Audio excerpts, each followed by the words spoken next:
Dear students, welcome to my YouTube channel Mostafa coaching centre.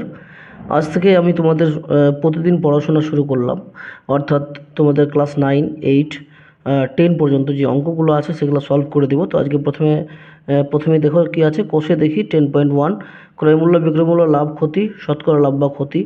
মানে এখানে আমাকে বিক্রয়মূল্য লাভ হয়েছে না ক্ষতি হয়েছে সেটা বার করতে বলেছে। তাহলে আমরা প্রথম কোশ্চেনটা দেখে নেব। দেখো, ক্রয় মূল্যের নিচে কত টাকা দিয়েছে? 500 টাকা। বিক্রয় মূল্যে ফাঁকা, লাভে ফাঁকা, শতকরা লাভ দিয়েছে 25%। তাহলে এটার সমাধান কীভাবে দেখে নিই, আমি সমাধান করে রেখেছি। দেখো, ক্রয় মূল্য কত আছে? 500, শতকরা লাভ কত? 25%। তাহলে ক্রয় মূল্য বিক্রয় মূল্য লিখব।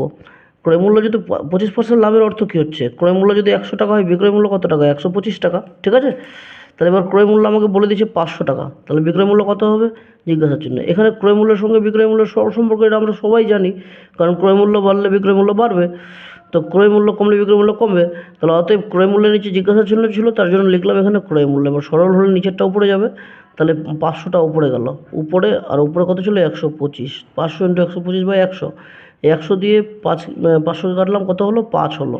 100 5-এ 500, তাহলে 5 × 125 গুণ করলে 625 টাকা। তার মানে লাভ কত হলো? 625 থেকে 500 টাকা বাদ দিয়ে দিব, যেহেতু ক্রয় মূল্য 500 টাকা ছিল, ঠিক না? তাহলে লাভ হলো 125 টাকা। আশা করি বোঝা গেছে সবার। এবার 2 নম্বর কোশ্চেনটা তোমরা দেখো। 2 নম্বর কোশ্চেনে 300 টাকা ক্রয় মূল্য দিয়েছে, বিক্রয় মূল্য ফাঁকা আছে, লাভ বা ক্ষতি ফাঁকা আছে, 7% ক্ষতি বলেছে। এটা হোমওয়ার্ক তোমাদের, এটা তোমাদের হোমওয়ার্ক HW, ঠিক আছে। 3 নম্বরটা সেম আছে, 1250 টাকা দিয়েছে, বিক্রয় মূল্য ফাঁকা, লাভ বা ক্ষতি ফাঁকা, 8% ক্ষতি বলেছে। আমি এটা তোমাদের করে দিয়েছি। দেখো কি করতে হবে। প্রথমে 8% ক্ষতির অর্থ আমরা লিখলাম ক্রয় মূল্য বিক্রয় মূল্য। ক্রয় মূল্য যদি 100 টাকা হয়, তাহলে ক্ষতি মানে কি? 100 থেকে 8 বাদ যাবে, 92 টাকা। তাহলে 1250 টাকা যদি ক্রয় মূল্য হয়, তাহলে বিক্রয় মূল্য কত? জিজ্ঞাসা চিহ্ন। ফের ওই আগের মতো এখানে ক্রয় মূল্যের সঙ্গে বিক্রয় মূল্যের সরল সম্পর্ক। তাহলে নির্ণয় বিক্রয় মূল্য, বিক্রয় মূল্যটা উপরে গেল, 1250 উপরে ইন্টু 92 বাই কত? 100।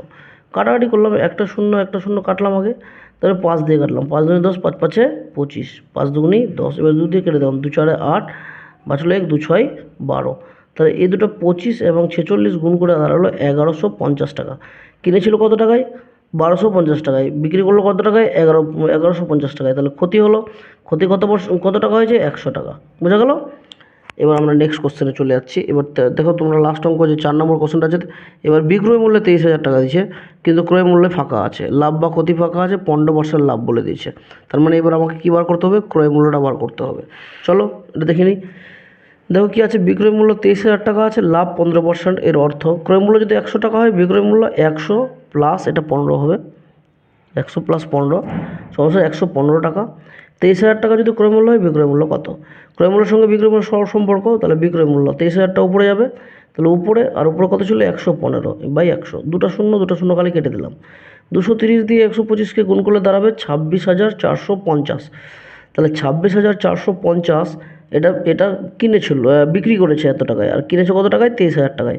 তাহলে মাইনাস করলাম, লাভ বা কত হচ্ছে? 26,450 থেকে 23,000 বিয়োগ করলে কত? 3,450 টাকা লাভ।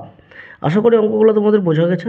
যদি এরকম অঙ্কগুলো বোঝা থাকে, তো তোমরা চ্যানেলটাকে সাবস্ক্রাইব করবে এবং বন্ধুদের কাছে অবশ্যই ভিডিওটাকে শেয়ার করবে, যেন তোমার বন্ধুরা উপকৃত হতে পারে। আর আজ থেকে আমি কথা দিলাম যে 7, 8, 9, 10 4টা ক্লাসের ভিডিও, বিশেষ করে ম্যাথের, তোমরা প্রতিনিয়ত আমার চ্যানেলে দেখতে পাবে। তাই জন্য চ্যানেলটাকে অবশ্যই সবাই সাবস্ক্রাইব করে নাও, যেন তোমাদের এরকম পড়ানো আমি ইউটিউবে আজ থেকে পড়ানো শুরু করলাম, ঠিক আছে। রেগুলার ভিডিও পাবে আজ থেকে। ধন্যবাদ সবাইকে।